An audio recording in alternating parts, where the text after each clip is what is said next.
dans nos méditations, dans nos lectures de la parole, dans notre culte et aussi dans nos travaux au service de Dieu, qu'il y ait continuellement en nous défiance et reniement du moi, aussi bien que confiance et attente à l'Esprit de Dieu pour être conduit par lui. L'âme qui attend ainsi de jour en jour et d'heure en heure que la lumière de Dieu lui indique son devoir recevra certainement lumière et direction.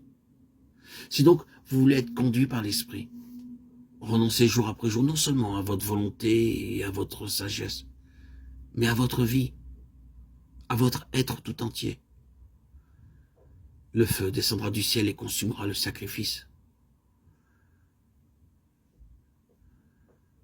Ce n'est pas seulement la chair vouée au péché qui fait obstacle à l'esprit, c'est encore et surtout la chair qui cherche à servir Dieu. L'Écriture nous dit que pour discerner la voie de l'esprit, il faut dépouiller le corps des péchés de la chair, ce qui est la circoncision de Christ, Colossiens 2:11.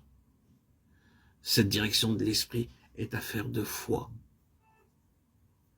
et ceci de deux manières. La volonté et la sagesse de la chair sont à redouter. Il faut les crucifier et le renier.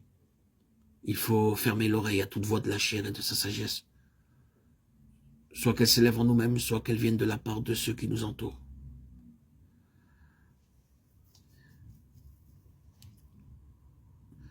La lumière du Saint-Esprit commencera à nous éclairer quand nous apprendrons à dire avec confiance et avec foi et assurance, le Saint-Esprit est en moi. Et il fait là son œuvre. La présence de l'Esprit en nous est le couronnement de la rédemption. C'est là ce qu'il y a de plus spirituel et de plus impénétrable dans le mystère de la divinité. C'est donc ici plus que jamais que la foi est nécessaire.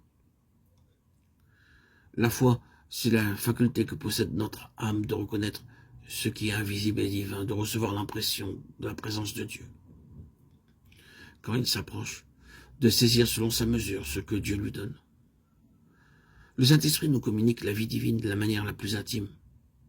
Nous n'avons pas à en juger parce que nous sentons ou comprenons, mais avec foi, nous devons simplement nous soumettre à Dieu, laissant accomplir ce qu'il a promis.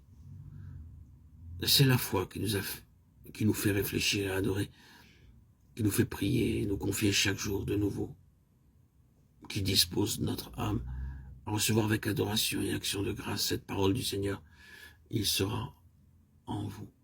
Jean 14, 17. C'est la foi qui nous permet de nous dire avec assurance et joie, le Saint-Esprit, la vertu de Dieu habite en moi. Et je puis compter sur lui pour me conduire selon qu'il le jugera bon.